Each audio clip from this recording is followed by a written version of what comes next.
everyone, and thank you for joining us for Going Green 2021, Building Resilience by Living Sustainably, with panelists Nathan Kipnis of Kipnis Architecture and Planning, Patrick Costello of Green River Sustainable Financial Services, and Andrea Denshon of Shed Aquarium.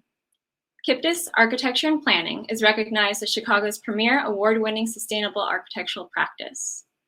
They are guided by the idea that architectural design excellence need not be sacrificed for principles of sustainability. Rather, they believe sustainable design expands the possibilities for innovative architectural forms, construction methods, and the use of materials. Green River Sustainable Financial Services delivers financial planning to the community, focusing on low carbon investing, risk management, asset accumulation, and careful planning. Green River is passionate about helping investors better align their investment strategies with their personal ethics and values. Shed Aquarium envisions a world thriving with aquatic life, sustained by people who love, understand, and protect it.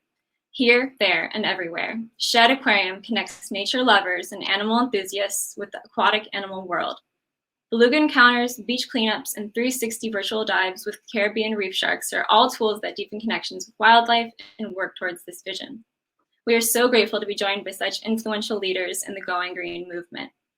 A big thank you as well to our supporting sponsor, Bliss House, where timeless elegance meets environmental stewardship to help you create an exquisite kitchen to reduce your environmental footprint. We are also joined today by Brooke McDonald, National Digital Editor of Make It Better Media Group. Brooke will be introducing the speakers and facilitating the Q&A portion of our presentation. My name is Natasha. I am the Marketing Manager and Virtual Events Coordinator here at Make It Better Media Group, and I will be the woman behind the curtains helping to moderate today's event. If you have any technical questions, please feel free to reach out to me via the chat located on the right side of your screen. Next to the stage chat feature is the Q&A tab, where you can submit your questions for the Q&A portion of our event. We are excited to hear from you. So without further ado, I'm going to turn it over to Brooke, who will introduce Nathan.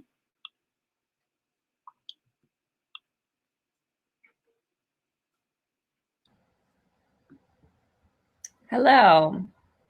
Thank you for the introduction, Natasha, and for your great work helping to bring us all together virtually today. I'm Brooke McDonald, National Digital Content Director for Make It Better Media Group. We are so thrilled to be joined by these three influential leaders to hear about the important work they are doing to help us all live more sustainably now. We'll begin with Nathan Kipnis, founder and principal of Kipnis Architecture and Planning. Nate has spent his career practicing and promoting the importance of sustainability and energy efficiency in architectural design. A lifelong interest was initially sparked during the 1973 energy crisis, and Nate designed his first solar home located in Boulder, Colorado, when he was just 22 years old.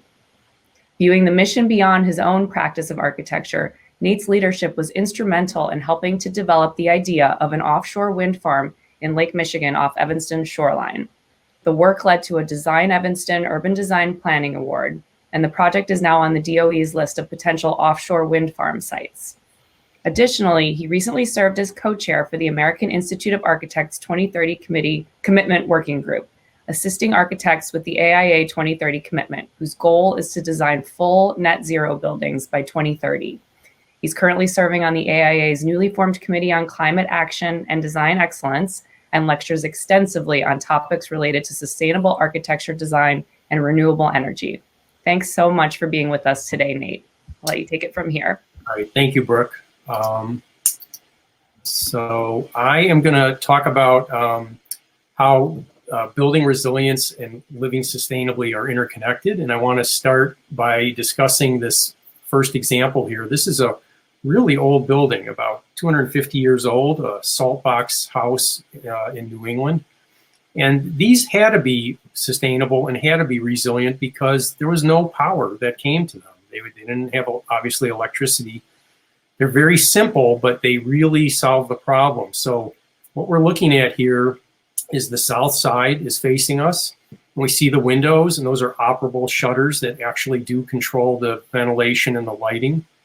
And then you see the form of the roof is asymmetrical. So going off to the right, it goes all the way down, and that's a little cold storage off of the kitchen. The kitchen was typically the coldest spot because it's on the north, and it was the one space that produced heat, so it was a good spot to put it in. that shape actually makes the winter winds coming. Nate, I'm sorry to interrupt you, but it looks like your screen hasn't shared yet. Oh, I'm sorry. Let's try that. That work? Is that working? Looks great. Okay, good. All right, so this is that New England home, and apologize about that, but the shape of that roof, again, is asymmetrical, goes almost all the way to the ground, and the cold winter winds whip over the top of that, actually creates an eddy at that front door so it doesn't let cold air in. The house is heated with a chimney down the middle, and the materials all came from within 5 or 10 miles. They weren't coming from around the world to do a house like this. So this is a really good example, even though it's a very simple house. So what is resilient design? It's the capacity to adapt to changing conditions and to maintain or regain functionality and vitality in the face of stress or disturbance. It's the capacity to bounce back after a disturbance or an interruption. And resilient design is the intentional design of buildings in response to these vulnerabilities. So, you know, over the past number of years, we've seen flooding, high winds, forest fires, and things like that all really become much more common, which is unfortunate, but that's what we're having to address when we design homes.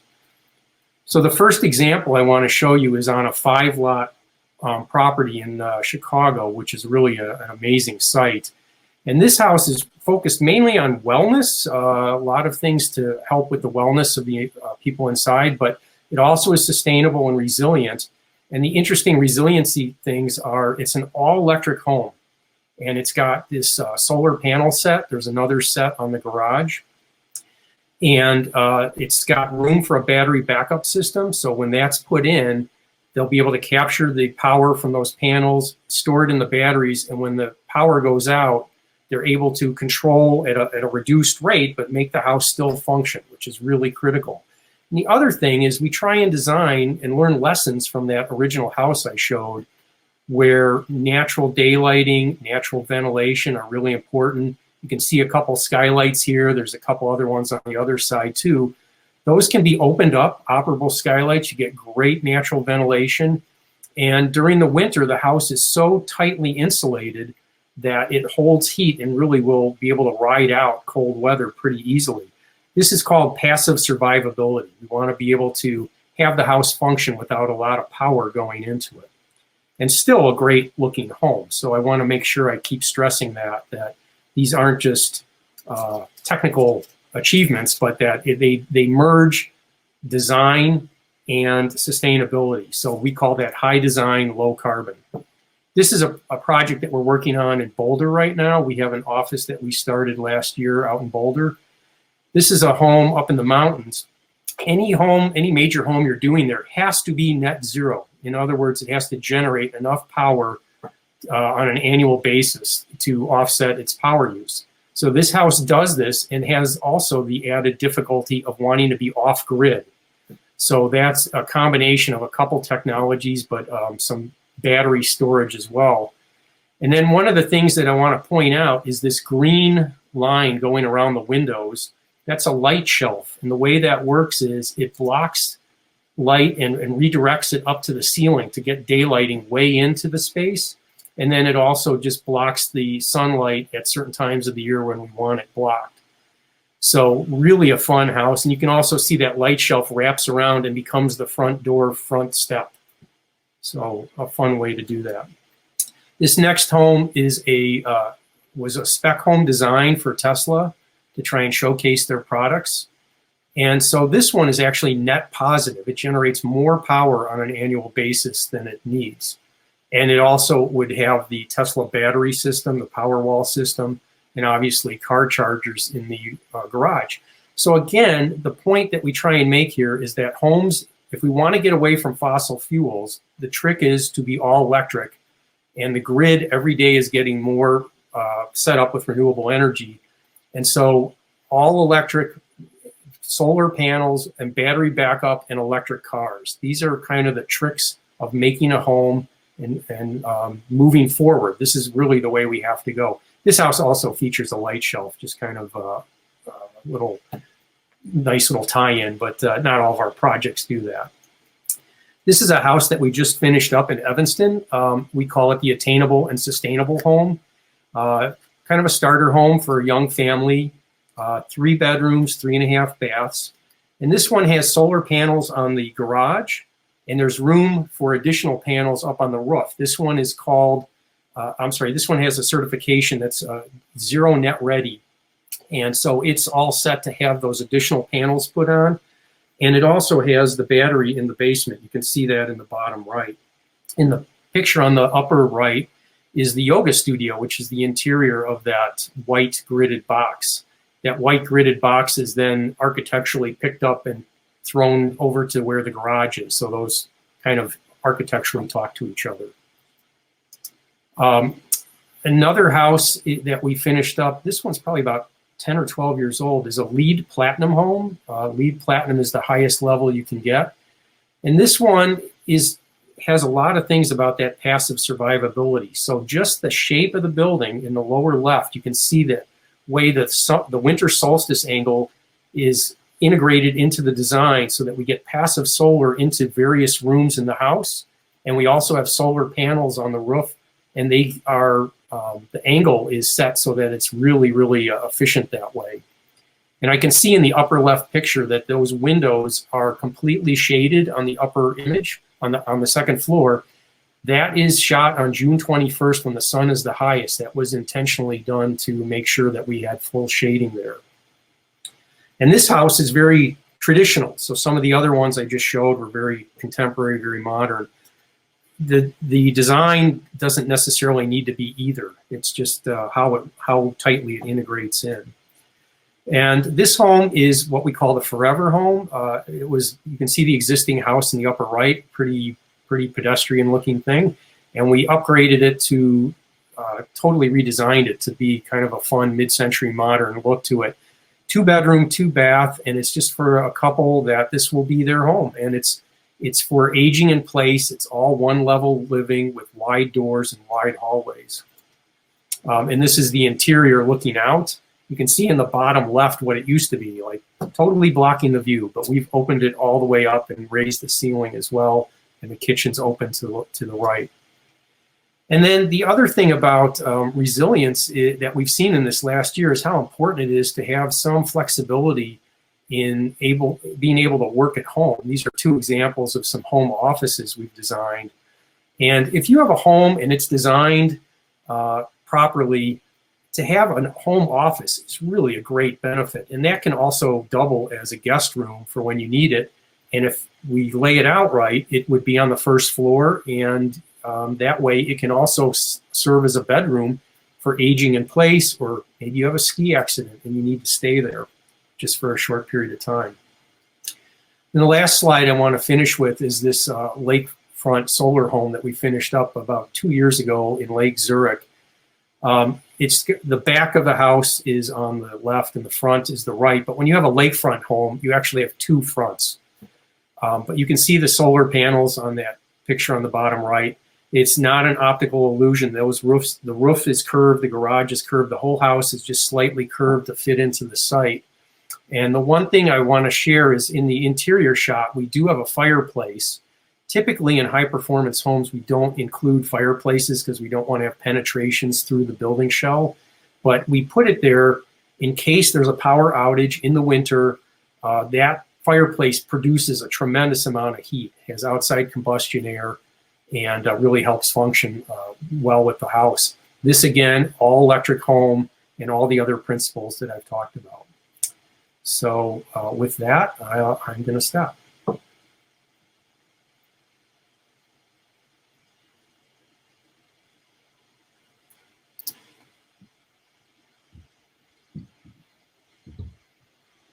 Nate, that was fascinating.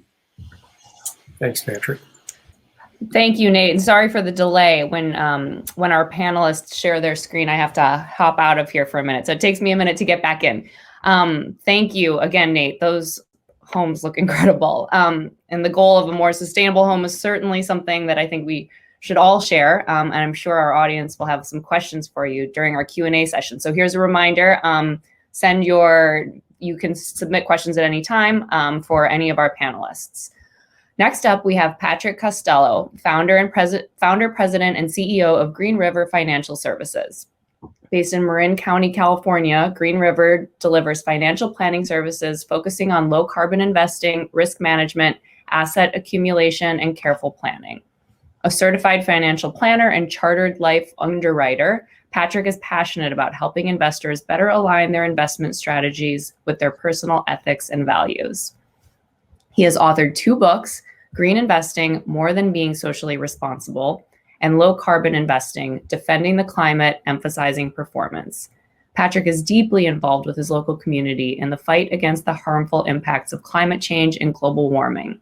The worldwide divestment movement, which encourages institutions and individuals to divest from fossil fuel stocks and reinvest in clean, renewable sources of energy, is an important part of that fight. Patrick, thank you for spending time with us today. I'll let you take it from here. It is my pleasure. Thank you very much, Brooke, and thank you, Natasha. And it's a pleasure to present along with Andrea and Nate. Natasha, are you going to, there we go.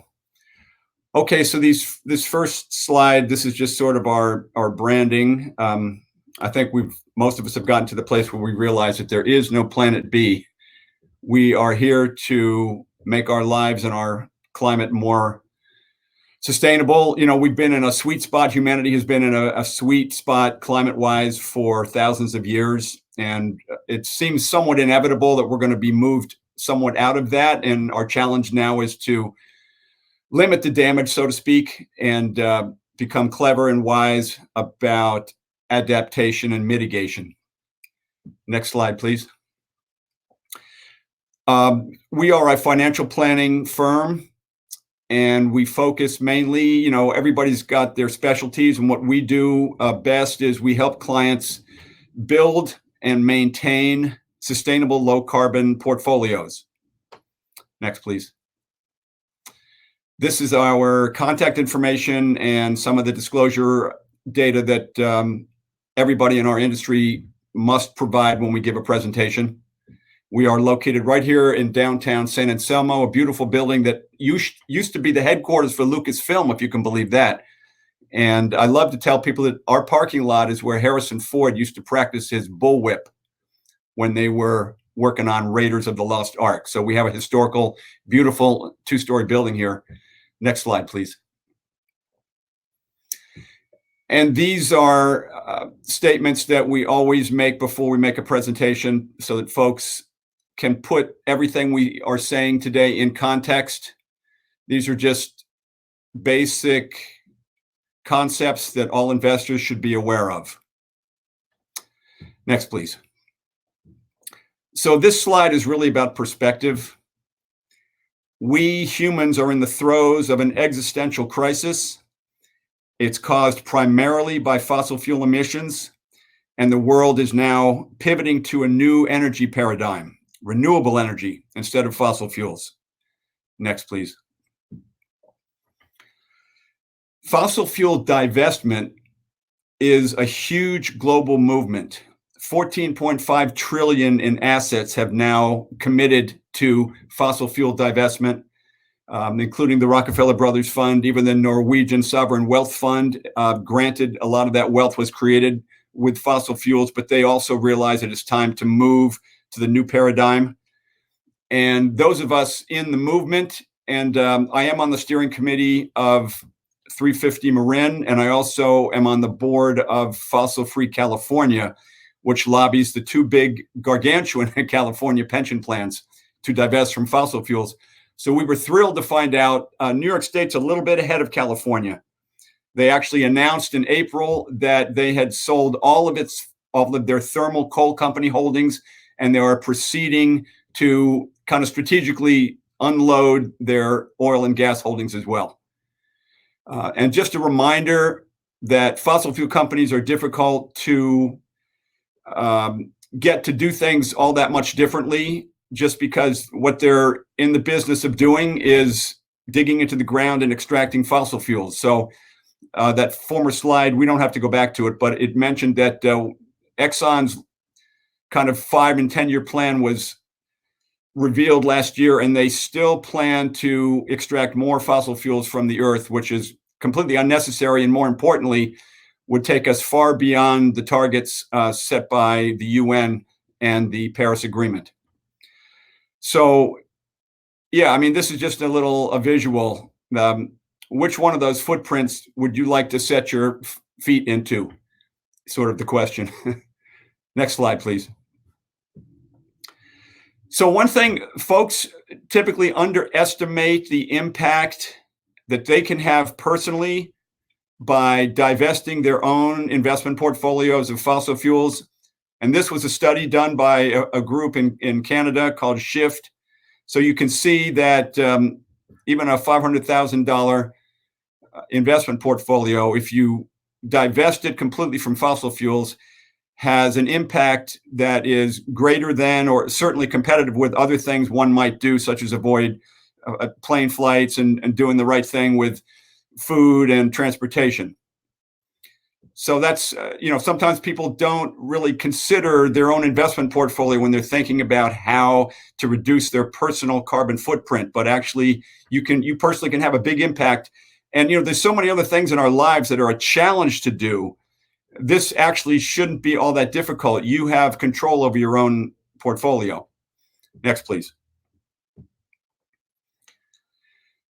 So one of the problems I would say that we have in my niche of the financial planning and investment world is that there's so much jargon, there's so much terminology, everything from impact investing to socially responsible investing, ESG, ethical, sustainable. It's sort of all the same thing. It's groups, and let me take one step back for a second and make a distinction here that I'm hoping most people are at least somewhat aware of. We recommend that investors, for the core of their long-term portfolios, that they use funds, either mutual funds or exchange-traded funds, instead of trying to sharpshoot individual stocks. Individual stocks are just too volatile, no matter how great they seem. I mean, what would happen to Tesla stock value if Elon Musk didn't wake up tomorrow morning, or if he took off on one of his rocket ships and never came back? So we generally build portfolios for clients, and those portfolios are comprised of funds. And fund families have a whole set of processes and procedures that they use to pick the stocks for their fund. A fund usually contains 25 to 100 different stocks. So there's a big chunk of the investment world where people who run these fund families and manage these funds talk about what their criteria are for stock selection. And this is where all the terminology comes in. And the newest acronym is ESG. But if you put all of these different categories together, impact investing, ESG, and sustainable, socially responsible, it's now an enormous 1/4 of the entire US investment industry now falls under the aegis of these socially responsible investing categories. So it's grown exponentially, and it's actually every year it seems to be increasing more dramatically. Next, please. So the perennial question that investors always come back to, I call it a zombie question in a way, because it's been answered so many times in so many different forums. I actually did research a decade ago before I published my first book, and I found out from looking at the data that you're actually not making a performance sacrifice if you divest from funds that hold fossil fuel stocks. And I'm always looking for, ways to convey that to the general public. I mean, and so here's a study that should be pretty persuasive. In 2019, a group in Canada called Corporate Knights, Knights, did a very detailed study, and they showed that the two California pension plans and the Colorado pension plan collectively lost over $19 billion over the past decade by refusing to divest their gargantuan pools of money from fossil fuels. And we're still working on, here in California, as I say, I'm part of the nonprofit called Fossil Free California.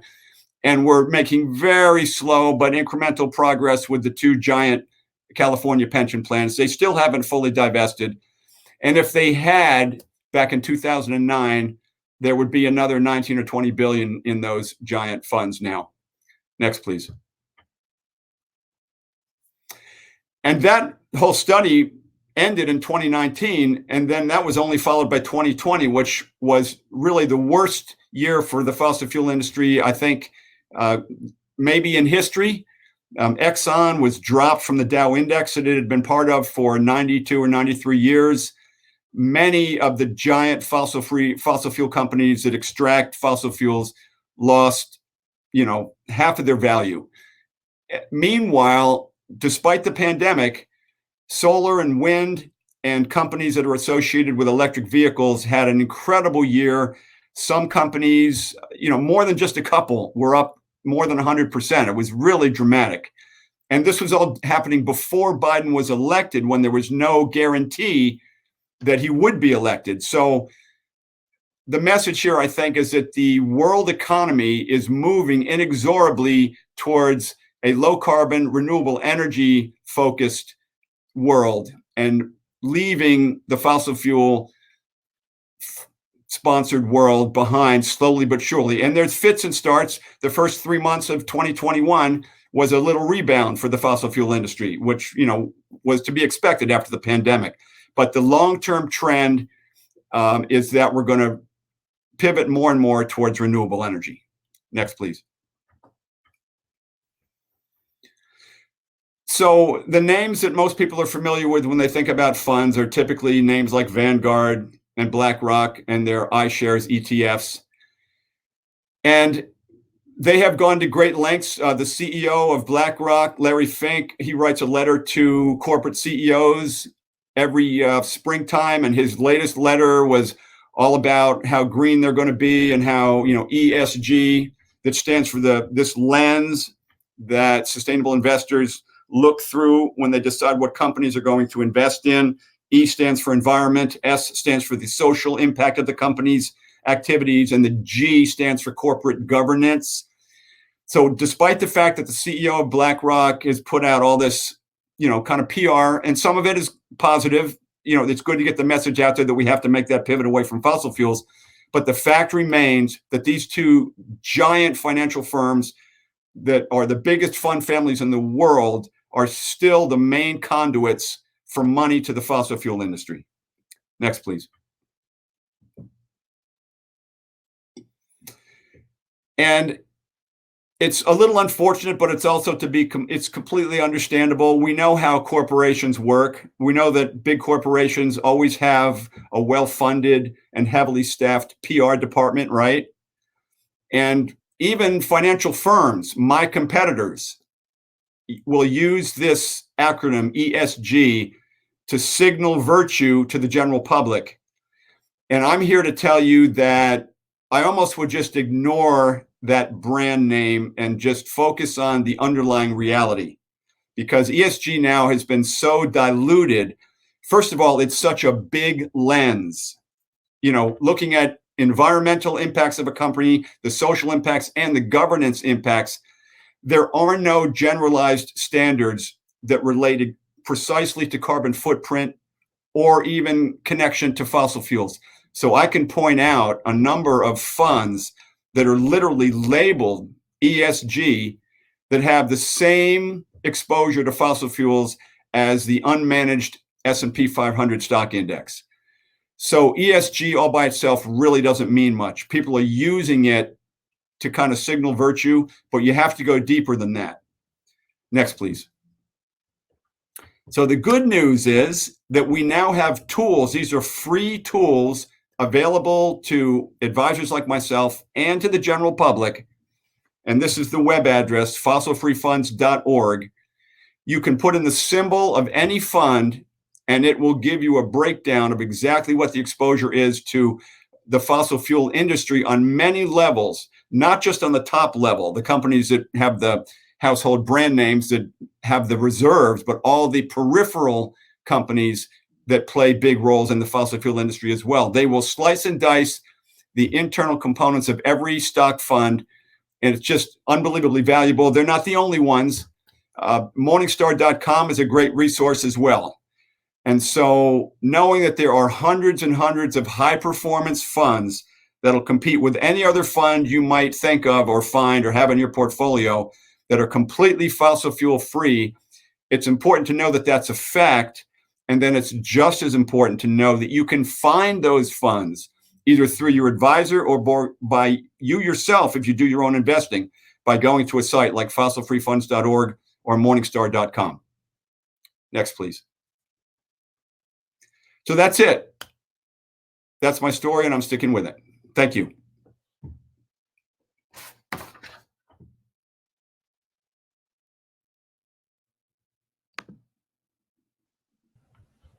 Hello, sorry for that delay again. Thank you, Patrick, and we'll look forward to hearing more from you during our panel discussion and Q&A. Finally, I am thrilled to have Andrea Denshon with us today. As Senior Director of Conservation Policy at Chicago's Shedd Aquarium, Andrea works with elected officials, NGOs, and the public to establish policies locally, nationally, and internationally that preserve and seek a sustainable future for both wildlife and humans. Andrea and her colleagues tackle some of the most egregious threats to our blue planet, from climate change and access to clean drinking water to invasive species and pollution, by leveraging innovative, long-term solutions to environmental harms while prioritizing the health and safety of frontline communities, those impacted first and worst. Finding science-based solutions is her North Star. Most recently, Andrea is working with Great Lakes and Ocean Champions to secure all of government action, such as ensuring federal agencies protect freshwater habitat, encouraging Congress to pass climate legislation, and supporting international agreements to protect coral. Representing Shedd nationally, Andrea is a policy leader for the Aquarium Conservation Partnership, a coalition of 23 U.S. aquariums, and the Association of Zoos and Aquariums. Andrea, thank you so much for being with us today. Thank you so much. It's a great honor to be with you today, as well as with Patrick and Nate. I'm going to talk a little bit about who Shedd is, what we're doing on the conservation space, and then pull the curtain back a little bit about how we do our great work. You can go to the next slide. So we clearly, and Patrick and Nate both noted this, we're in a critical and really urgent moment. And as many of you probably saw just today and yesterday, Biden announced that he's going to be working towards a 50% emission cut by 2030. This is a moment in time, and now's the moment for all of us to act together. Next slide. So just to level set a little bit about what we do at Shedd and what our priorities are, we recognize that there is a biodiversity and climate crisis. And in order to address that, we have to come up with smart and sustainable solutions. And we have two core fundamental anchors that anchor and direct our work. And the first is saving biodiversity, aquatic life, so aquatic wildlife, and the wild places they call home. If we don't have safe, protected places for our wildlife, it'll be much harder for us to protect and maintain the biodiversity in our beautiful world. And we have to find sustainable solutions for our future. And that is not simply for now, but that is about creating the opportunities for the future generations to be able to live healthy and well. Next slide. This is a really deeply unique moment. And I think it's important for all of us to sort of root our values in who we are and where we want to go. And for Shedd, that means that we believe that wildlife and wild places are worth protecting and saving, and that we do this by empowering people, families, businesses, and elected officials to act, that we protect and restore our oceans, Great Lakes, and local waters, and we ensure that they are healthy and vibrant for generations to come. And as was noted at the beginning of my introduction, we also recognize and ground our work in understanding that frontline communities have experienced the worst and first often sets of pollutions, and we want to find solutions that address those legacy polluting issues. Next slide. So just also to little frame how we make decisions about what kind of policy work we do, Science is our North Star. We're honored to have a CEO who's a scientist herself, who understands the practice of science and the importance of science driving good public policy. So our policy is science-driven, it's relationship-rooted, and it's impact-focused. Next slide. And we also really believe and have the opportunity as an aquarium and with our aquarium and zoo partners to try to inspire individuals, our neighbors, and the next generation of leaders, our youth, to act, and to act in a rooted way that uses science as their North Star. We really work every day to advance impactful policy, appropriations, and legislative initiatives. And we also try to mobilize and inform the hearts and minds of our neighbors, communities, and business and civic leaders.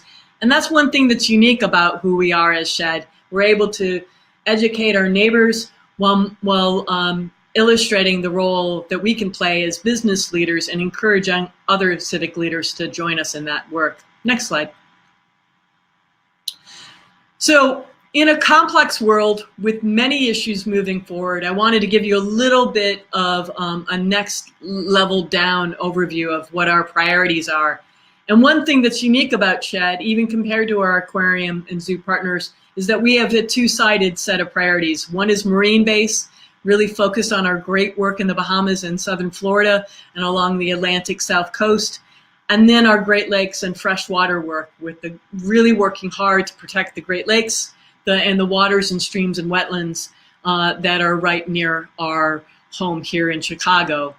So part of our work is around that saving biodiversity component, and really focused on protecting and revitalizing habitats, preventing pollution, some of which is plastic pollution, other bits are pesticide and other agricultural pollutions like nutrient pollution, and also directly combating and naming the challenges that come from climate change and from our climate crisis. As we do that, though, we also need to build sustainable future. And so that's working really hard to identify innovative solutions and really advance them. We've been working hard for decades on sustainable fisheries, both here in the Great Lakes as well as in the marine space, and have really pivoted to examine how we can lend a hand with innovative and sustainable solutions, not only in the agricultural space here in the heartland of the country, but also in terms of energy and energy reduction. Next slide. So it is clear that we are living in the moments of a biodiversity crisis. I think over the last couple of years, evidence has shown how urgent that crisis is, which means that the amount of wonderful wildlife that we have in this world, especially aquatic wildlife, and especially aquatic wildlife in freshwater spaces, we have been losing that biodiversity with every passing year. Now is the time for us to stop that. We have the power to do that, and it's in our hands to be able to make that happen. Next slide. So I want to talk to you all about how we do this work, what it means to do public policy work that has a long tail to it and really has a lasting impact. And the most important thing to do that is to really plan for future possibilities. 2 years ago, 3 years ago, we wouldn't know that we would be where we are today with this president and with this set of amazing leaders in Washington, D.C. We knew what we had at the time. And we knew that the crisis, the biodiversity crisis and the climate crisis were only going to get worse. In order to be able to take advantage of the opportunities that we have today, we had to plan then for a future to get to here. And that really means identifying the big and seemingly intractable problems, determining the science-based solutions, and working hard with scientists to be able to translate their great knowledge to policymakers and to be that translator for them, to build frameworks to make that possible, and to breadcrumb trajectories towards the future state. What you see in front of you in terms of the visuals are meetings with Senator Duckworth, with my Great Lakes colleagues. We meet regularly with our congressional, municipal, and state leaders and binational leaders. In the Great Lakes, we have the great opportunity to have a great and strong binational relationship with Canada. And at SHED, we have a really good relationship with the Bahamian government as well. It is in those ways that we can help share information in real time and try to influence from the very beginning and the writing of legislation, or even the conceiving of legislation and appropriations, which is funding for these programs at the very start. We now have earned our way to be a source for that kind of insight and that kind of strategy making with our legislative officials on the Hill. The other slide, the other picture you see there are me and my colleagues from aquariums across the country speaking to global leaders at a national event in DC a few years ago, talking about World Oceans Day.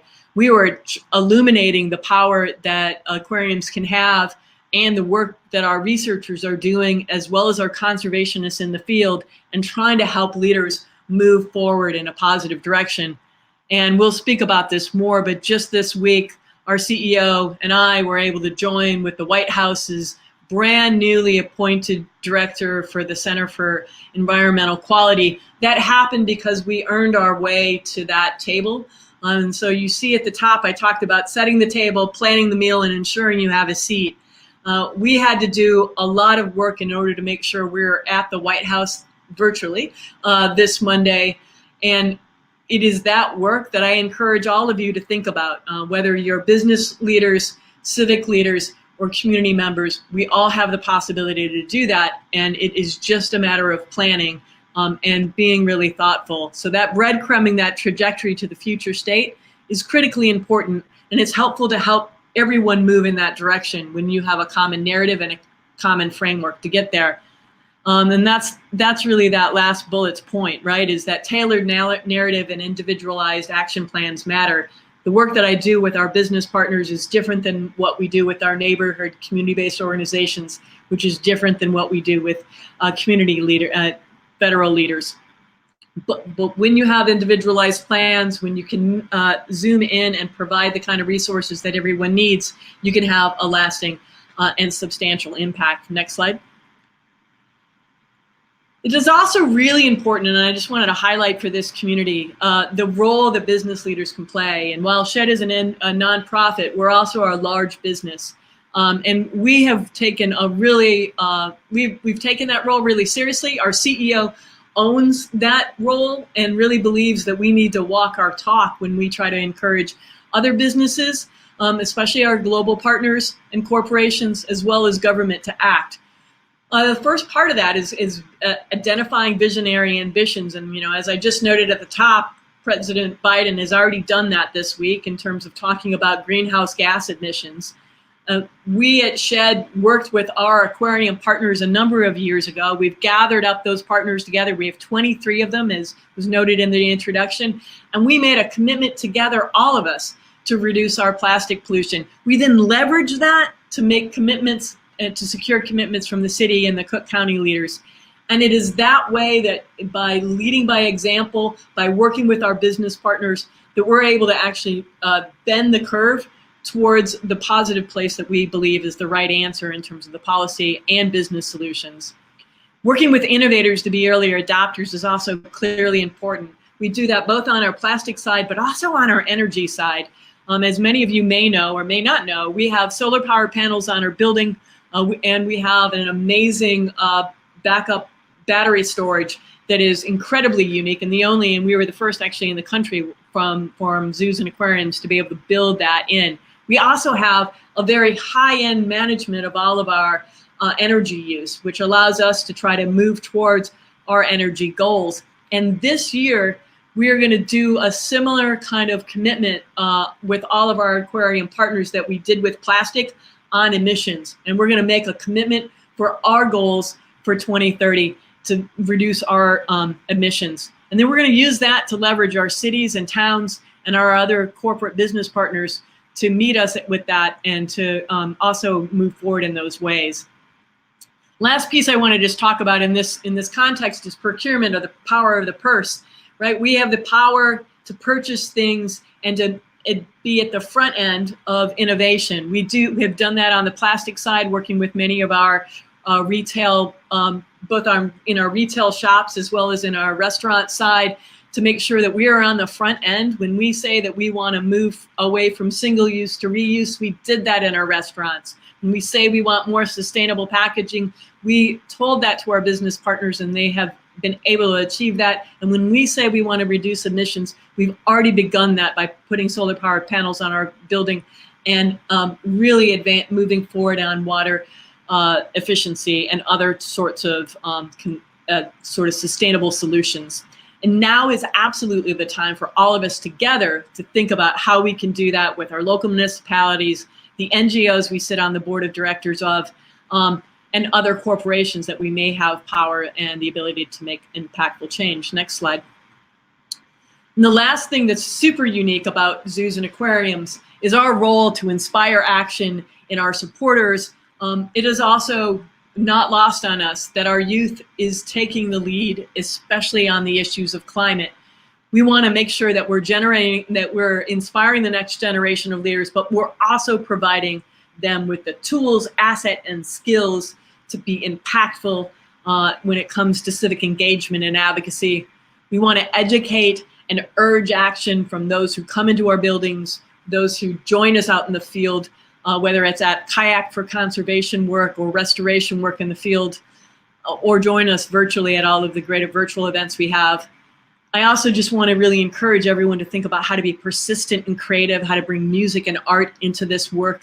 The way we are going to inspire folks to join us in this great effort is doing it with a sense of joy and energy. And if there's anything I've learned over my many years, decades of doing this work, is that joy, energy, and optimism are incredibly important to mobilizing folks to join you in that efforts. It's also really important to meet folks where they are and to listen and to be open to new paths forwards. If we keep our ears open and we meet different and more creative groups of people than we normally have the opportunity to meet with, I promise you they're going to bring to you new ideas and new ideas that may actually be ever more impactful than ones we've created on our own. Next slide. So, I just wanted I wanted just to show you what it looks like when we're inspiring our supporters in our building. That was on the field, on the floor in our building, us inspiring our supporters to sign up for 30 by 30. This was more than a year and a half ago, and now the White House is entirely supportive of that. We take that out to the field, but we also make sure that our youth leaders get to meet amazing congressional champions like Congressman Quigley. He's an amazing champion for zoos and aquariums. He's an amazing champion for conservation issues. And it's an honor for us to be able to bring our youth leaders to be able to meet with amazing federal leaders like him. Next slide. So it is with that I just want to close and really be able to thank everybody for your time. I hope I know we're going to have a really great conversation. And I am always available to talk with anyone who's listening in on us today. Thank you so much.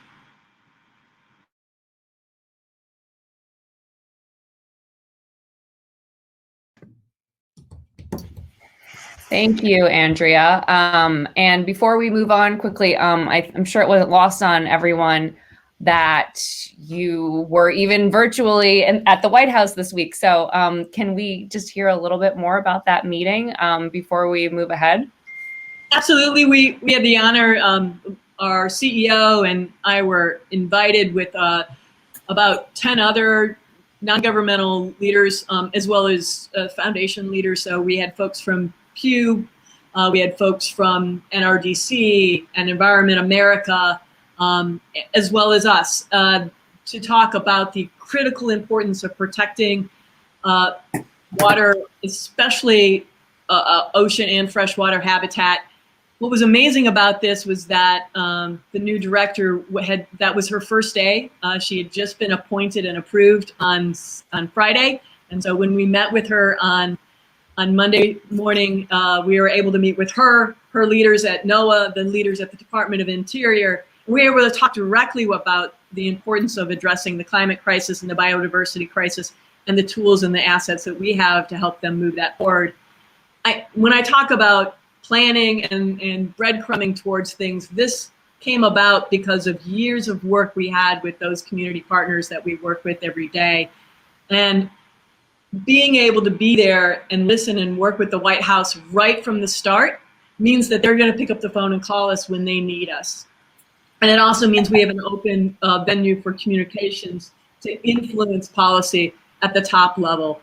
And I just I wanted to share that story because it's possible, not just for a place like Shed, but for everyone to have that kind of influence. And it really matters if we're planful enough and if we lift up the voices of those most impacted. And the last thing I'll say is the chair, Brenda, really wanted everyone to understand the critical importance of environmental justice issues and understand that the White House is fundamentally focused on that as we work on addressing climate change. Thank you. Well, congratulations on such an important relationship continuing to develop. That's fantastic. So we've got some questions coming in, and we just want to encourage some discussion here among our panel. I would love to take it back to Nate right now. And we've been talking about, Nate, these big picture policy solutions, as well as individual actions. And of course, we know that change always starts at home. You shared an example of converting an existing home as opposed to a new home into one that's more sustainable and resilient. What is, for everyone listening today who maybe didn't even think about this, don't have plans to move, what's a first step for someone who wants to start considering making changes in their own home? Well, I absolutely wanted to make sure I put in a existing home because I get asked that all the time. And, here in the Chicago area, 90+% of the homes are built. I mean, we're not building new homes, we're renovating them. And the thing of it is, there's probably 18 or 19 decades of homes, and each decade is slightly different. So the first thing you got to do is really get an understanding of the building. So calling a professional in, either an architect or a home energy analyst or something, to go and do a review of what you're starting with. What's your insulation? What are your windows? What's your mechanical system? And then every decision you make is a fork in the road. Like, I don't like green shaming anyone, but I want everyone to make educated decisions. So the key thing, I think, is you get your shell really tight, which includes the windows and insulation at the same time, and the mechanical system, because all three of those are tied in really tightly. We want to go all electric because renewable energy is, electricity is the currency of renewable energy. And that's what we really have to cash in now and move away from fossil fuels. So that's really the first thing. And before I stop, I just want to mention our Evanston office is hiring project manager. So if anyone's interested, please let me know. Thank you for that. And anyone have anything to add from our panel to that, or shall I move on? Well, I could throw in, Nate, you're probably familiar with Saul Griffith and Other Lab, and he's just been blanketing the world with the message that everything needs to be electrified. And he's done, he's a super engineer, so he's quantified that we need about 1 billion machines replaced with electric ones when the ones that we have now come to the end of their useful life. And if we move on that rapidly, we won't have to throw away machines that are still in good working order. But this is our last opportunity to wait until the useful life is over to electrify everything. Yeah, because of how long houses last, the decision you make is 50, 100 years. This is the time to do it. I mean, we're past, waiting on that. Thanks for adding to that, Patrick. And Nate just mentioned green shaming, and Patrick, you spoke about greenwashing, which refers to marketing that may mislead the public into assuming a company's products or policies are environmentally friendly. This is a hot topic that I'm sure all three of you come across really regularly. Patrick, you gave some helpful direction and talked about ESG and doing your research at Fossil Free Funds, I believe it was, and Morningstar.com as well, or using a trusted advisor. I would just love to hear what other tips or, just advice any of the panel has. Let's start with you, Patrick, just about helping our audience do that work to ensure that they're investing their time and money in authentic initiatives. Right. Well, I'm a little bit past green shaming people. I'm willing to green shame people if they're not really applying their intelligence to their circumstances. It's just we can't be too polite anymore. It's too late in the game. So the first thing I would say is that it's actually as simple, if you want to really boil it down to simplicity, if you have an investment portfolio right now, you literally could go to fossilfreefunds.org, input the symbols for the funds that you now own, see what their exposure is to fossil fuels, if any. And if some of them have high exposure, which is 5% or more, figure out, you can actually, if you poke around that site, you could find replacement funds that have similar or better performance that are utterly fossil fuel free. So the simple answer to an investor is, all by yourself or in conjunction with your financial advisor, you can simply replace one fund with another. And yes, in some accounts, that might be a taxable event, so those things have to be analyzed. But that's how straightforward it is actually to start moving in the right direction.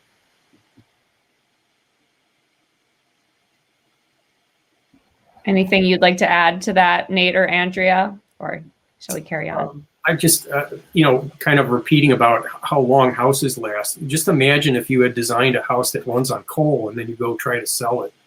So that's what it's going to be like. And I don't even like the word natural gas. It's methane. We should be kind of clear about that. And so to have a methane-powered house down the line, and I mean not very far down the line, is going to be like selling a dinosaur. So there you go. I'm seeing the questions come in. I'm both in the chat and in the Q&A. A lot of talk about plastic. And I know, Andrea, you an example of a piece of climate legislation you've worked on was the Break Free from Plastic Pollution Act, co-sponsored by Illinois Senator Dick Durbin. This was science-driven legislation. It will incentivize sustainable alternatives to single-use plastic, reducing carbon-heavy pollution from the factory door to our lakes and oceans. I would just love to talk about either this, specific legislation and just the push for sustainable plastic alternatives and how that might have a knock-on effect for all three of you in your own ways, or just how climate-based legislation does impact your business. Andrea, you've spoken about it most directly, but Nate and Patrick, I'd love to hear a little more from you on that as well. Yeah, I'll jump in real quick and love to hear, especially on the building side, what that looks like. But so, from our vantage point, moving towards reuse is a really important effort on our part. We're working really hard to move away from the single-use plastic towards reusable. And Frank, I'm in my 50s. Many of us my age and older lived through a world that had more reuse in it. And we can go back to that, and it is entirely functional and possible. And it actually can reduce some costs for retailers as well. There needs to be a new reset, but there's a lot of benefits to that. So when it comes to, there is a ton of work that needs to happen for the plastic that is out there. It is not all recyclable. We're not recycling it well. We have a very broken recycling process, sort of system in the country, from the municipalities all the way up. And there are substantial challenges and needs there. The reason why we really lean towards talking about reuse is because of the issue of production. Just as Nate was talking about our houses being using gas and looking like coal. Well, plastic is made out of petroleum. It's a very energy expensive and polluting, carbon heavy production, and there are lots of solutions and alternatives to that I hope especially we in the Great Lakes and the Heartland, can sort of lean into. But as an individual, I also saw a note about what individuals can do at the individual level. Move towards reuse, encourage the businesses that you work with and buy things from to move in that direction, and support them and thank them for doing that. Ask your municipalities to do the same thing. The other piece of the pollution angle is around pesticides and nutrient pollution. You can also ask your municipalities and some of the larger businesses to stop using those things and move towards more regenerative and nature-based solutions. That has an impact on the runoff that gets in our waterways and our lakes. each of these things are business kind of decisions as well as individuals. So any business can make a decision on this, any municipality can, any NGO can, and I encourage folks to think sort of through that kind of lens. So I just want to follow up on that. So, buildings produce about 40% of the CO2 between their usage and the embodied carbon in how they're built. And so the reuse aspect is actually way more than the operational aspect. So that is the new big thing.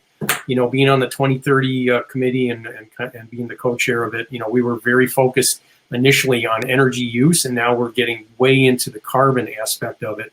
So we're now seeing materials that are carbon sequestering. And so it's not just lower carbon, it's actually taking carbon out and locking it into the building.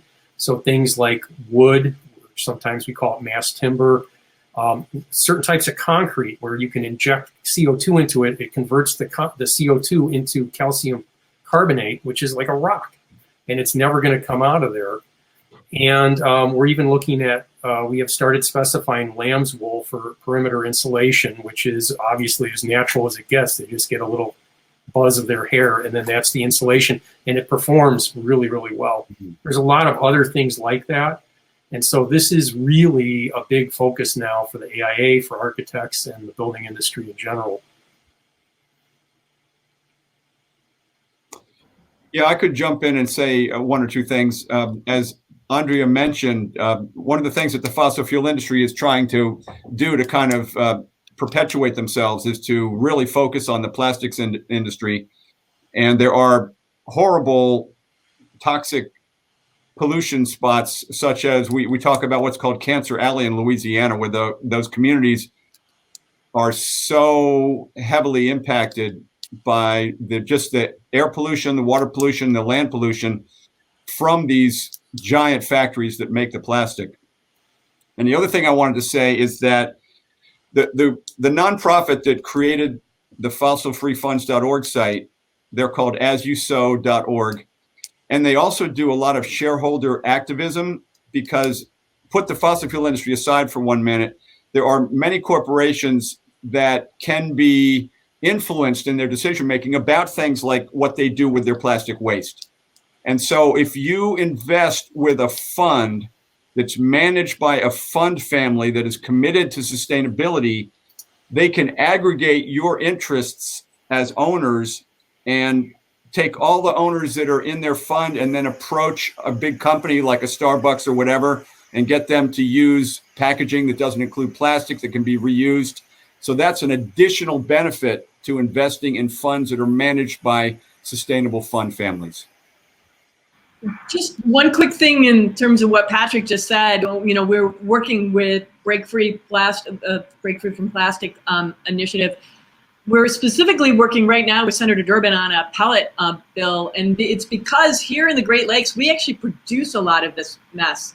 And the folks who live near or work in are the ones who are right at the front lines experiencing the worst of the worst. And I had the honor to go down to Houston to see how that production is, and the children and the Head Starts that are right next to the production of it, the impact that it has on communities. And as someone who used to do public health work, it's something that is close to my heart. We can do better, and now is the time for us to move in smart, sustainable ways. And for folks on the North Shore in Chicago, I am in Evanston, and Evanston Rebuild is my go-to place first before I buy anything else for my house. And I think we as individual homeowners can also make decisions like that, but we also can encourage our businesses and the businesses we work with to make those kind of solutions, come with those solutions. Thank you. And yeah, we did just have someone in our chat make a note. Christine, thank you. She said, for those who order online, please request plastic-free packaging. Even Amazon honors that. So yeah, just thinking about it at absolutely every turn will make a difference. I mean, even when you go to get your coffee, if you ask them, if you're not using a reusable container, ask them to leave the plastic lid off and you're actually impacting them a little bit. They start thinking about that a little bit. So you never know, the flutter of a butterfly's wings on the other side of the world can have an impact. Absolutely. Hi guys, jumping back in here. Unfortunately, we have run out of time for an event. I've been really enjoying hearing this conversation, so I'm sad to close it, but all the time we have for today. I'm so grateful that you were all able to join us. Thanks again to Nathan, Patrick, Andrea, and Brooke for making this such a special event.